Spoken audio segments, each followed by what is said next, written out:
you. Good morning, everyone. Yes, so as my colleague explained, I'm scientist and AIT. And for those who don't know who we are, this is our booth. We are the Austrian Institute of Technology. This is Austrian largest research and technology organization. So we are over 1,400 employees with different competence units. But in this case, we are high performance vision systems. We do different inspection-based AI methods, high-speed sensing, and our novel technology, which is called inline computational imaging, which I will explain later in detail. As a research center, we have different research projects, and in this case, I will explain about a project that we are currently working on in a plasma environment, plasma welding, and what is plasma welding, or more specifically, additive manufacturing. So in this case, is similar to 3D printing, but with metal, where we use a very high power source to melt the metals, basically, and deposit in different layers. And with a robot, we create the path.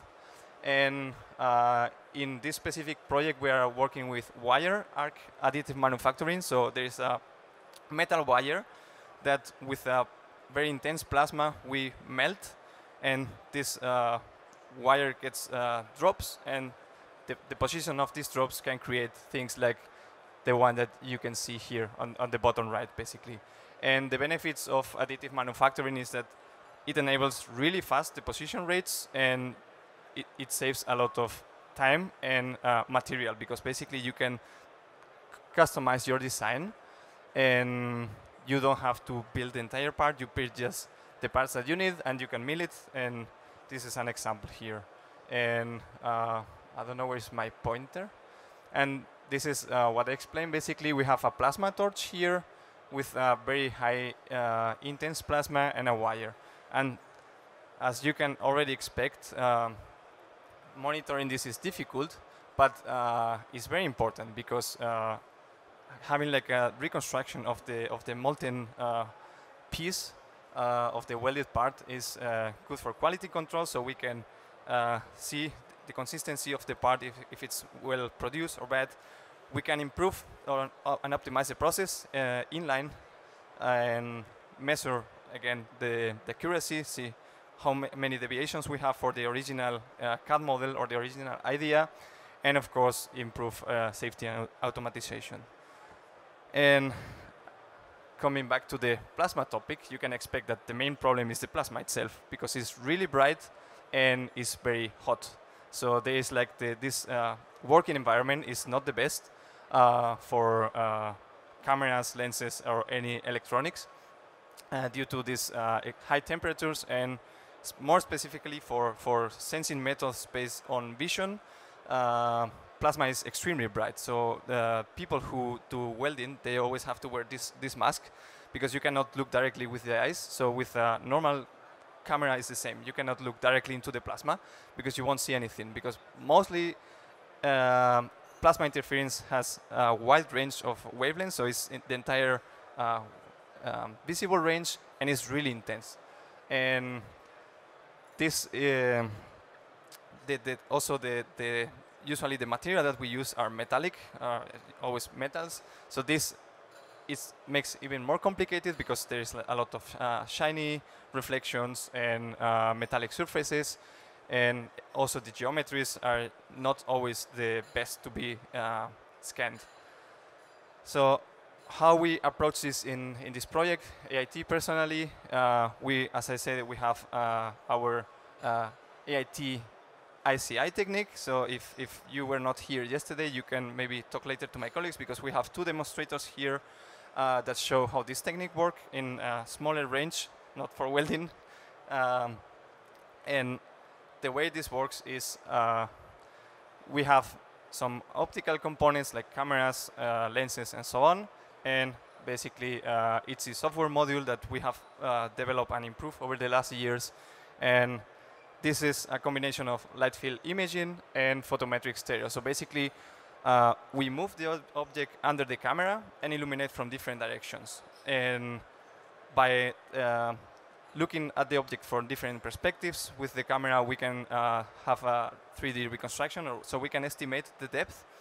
And with the multiple illuminations, we can also reconstruct the surface normals of the sample. So this was presented some years ago here in Vision. We got Vision Award nominee and some other prizes, but this is based mostly, as you can see here, on hypercentric projection. So basically, when the object is traveling under the camera, there is this parallax effect. So the things that are closer to the camera travel at different speed than the things that are from the camera. And we can extrapolate more or less what is the position of these things traveling in a parallel plane to the camera. So I think as I say, we have some demonstrators here that you can look later. But we never tried this demonstrator with welded parts, with metallic and shiny welded parts. So first what we did was taking some plates that we weld, or like our partner welded in this project just for some tests. But this is without plasma presence. So this was done in our lab just to see if we can scan these parts.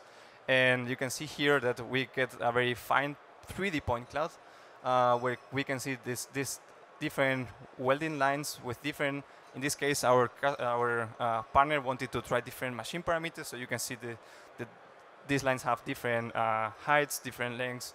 There is also like a gap here that some parameters were wrong. And the benefits of this is that we can have a 3D point cloud of the weld and extract different, as I say, parameters like the height or the profile of the welding seam. But of course, you will say, yeah, this is not in situ. This is just in your lab. Can you do this in presence of plasma? So this system, it's as you can see here, is quite compact, but it's not so easy to implement it in a welding machine. So at the beginning of this project, we developed a portable ICI. So this is a system that we can move and place in the machine. This is how we build it. And you can see that you have two holes on the side, so you can move it, place it in the machine, and scan. But the main problem that we have in this project is that the welding machine is really big, really bulky. And there's like the robot head, a lot of cables, the wire, the plasma torch. So we can not so easily implement this in the machine. So for this, we did an experiment where we didn't do it inline, but we were welding a cylinder or a semi-cylinder. And every 10 layers, we were placing the scan and scanning. So you can see this was our 3D model. And after 2.5 millimeters was the first layer, and then every I think it was 5 or 10 layers, I don't remember now, sorry. But yeah, we were stopping the welding process, placing this into the chamber, doing a scan, and taking back and continuing. So it's a start and stop process, but it was really nice already to see, like, to get a 3D scan in the machine of this welded part. And with this, we could extract, for example, the profile of the weld seam over the different layers and do some analysis. This was really helpful for our partner in this project. And we also tested with another weld, as I said. This was not in presence of plasma, but right after in the machine. And we can see here also like the weld plate in 3D. So this is the albedo. And ITZY, our system, since it uses a color camera, we can extract also the texture in 3D of the sample, so we can see the colorations or oxidations on the welding part, and also extract the height of the width and detect defects like here that we can see on the 3D point cloud in the texture, but also in the depth we can see that there is a gap where the wire was not depositing the layer. So after this, the main question, can we do it with plasma? Which, as I said, is the main challenge in additive manufacturing inspection. So for this, what we did was having a welding camera that uses an external laser. So this is a laser that is stronger than the plasma itself, and we place a filter. And you can see here that this represents the brightness of the plasma. This is the bandpass filter that we put, and with the laser illumination, we can illuminate this. So the way we did it was mounting the camera right behind the plasma torch, focusing at the welding seam, and I think this is not working. This is working. And this is how it looks like. So this is already with plasma, but since this laser is so intense, we don't have brightness from the plasma, although we still have reflections from the metallic surface of the weld plate. And this, as you will see next, is a challenge. But this is already with plasma. We recorded this. We feed it into our ICI algorithms. And as you can see here, we got something, which is really nice. As I mentioned, there is reflection, so that's where this part is missing, because this was saturating the camera due to the direct reflection of the laser. But still, we were able to reconstruct the topology of the welding seam. And from here, we could do some post-processing, like extract the welding width, the height, and so on. And for this, we did another experiment where we were depositing, it was a wall, and we were depositing many layers and scanning this inline. And you can see here the results. So this shows the confidence and the depth. Unfortunately, we were missing some parts due to the buffer being full. But you can see here, these are like the 3D maps look from the top and from the side. And for every layer, we can see that it is going up, up, and up. And this is, as I say, with plasma inline during the material deposition itself.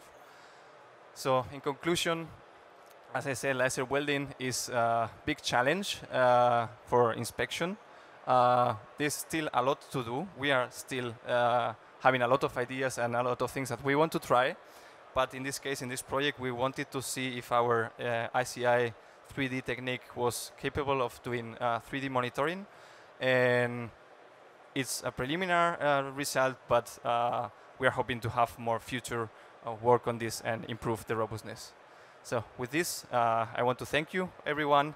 If you still want to know more about ICI, I will be here. My colleagues are here. And if you want to know more about arc welding scenarios, my colleague Thomas Michno, he will give a talk here tomorrow, but not about 3D, but 2D monitoring. Thank you.